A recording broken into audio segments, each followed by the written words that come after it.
Thank you.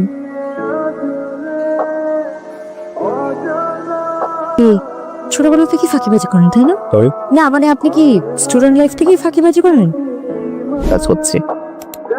Good, পেছনে তো চাটা বানিয়ে নিয়ে আসলাম। চা খান আর কাপ খান। কি বলো, অফিসে ফয়সাল আছে তো আপনি কেন চা বানাতে গেলেন? কেন? আমার হাতে চা খেতে কি সমস্যা? টেনশন নেই, আমি আপনার চায়ে পয়জন মিক্স করিনি। ইনফ্যাক্ট আমি কিন্তু অনেক ভালো চা বানাই। আপনাদের ফয়সাল সাহেবের থেকে তো বেটার চা বানাই। আমার মারা আমাকে সবসময় বলতো যারা ভালো মানুষ তারা ভালো চা বানায়। আচ্ছা আপনি চা বানাতে পারেন? আপনার তো চা বানাতে পারার কথাই না। সরি না কিছু না, চা খান। স্যার ফাইলটা সকাল স্যার পাঠিয়েছি। ফয়সাল সাহেব, দুটো ম্যাডাম আসলেন, কোথায় চাটা বানিয়ে খাওয়াবা? ম্যাডাম নিজে চা বানা খাচ্ছেন। স্যার আমি তো চা পাতানতে নিচে গেছিলাম। কিচেনে তো বয়ম ভর্তি চাপাতি, এবার চাপাতি নিচে গেলেন কেন? ম্যাম ওগুলিতে ইউজ চা পাতা গাছে দিব বলে আর সার মিশিয়ে রাখছি। আপনি কি ওগুলিতে চা বানাইছেন? এই ম্যাডাম সার দিয়ে চা খেয়ে ফেলছে।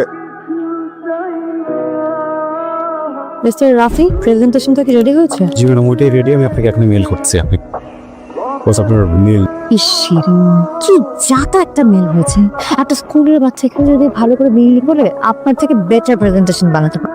এই অফিসে এত বছর ধরে কাজ করছি, কেউ কখনো প্রেজেন্টেশন এরকম ফালতু কথা বলেনি। ভাগ কুমারী, এইভাবে অফিস চলে? ম্যাডাম ক্লায়েন্টরা সব চলে এসেছেন, বস আপনাদেরকে মিটিংয়ে রাখছে। আচ্ছা আপনি কি নিউজ?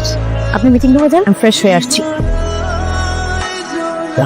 বস শুনছি এখনো বেরো করছে কেন? বস আপনি থেকে আপনি ভালো জানেন।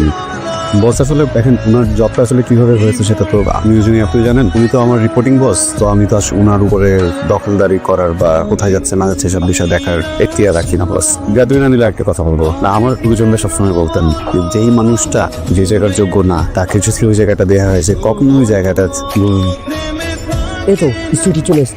আমি এক্সট্রিমলি সরি, আমি রিয়েলি সরি, আমি আপনাদেরকে অনেকক্ষণ ওয়েট করেছি। Let's start the presentation.